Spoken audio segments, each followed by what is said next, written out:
時間，撥動琴弦訴說着昨天，穿過風沙，穿越千年的思念。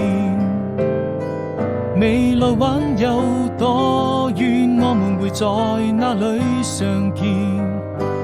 一切又回到起點。我知道夜和白天已經越來越遠，你會用那些時光停留在這個瞬間，永遠記得你那張純真的笑臉。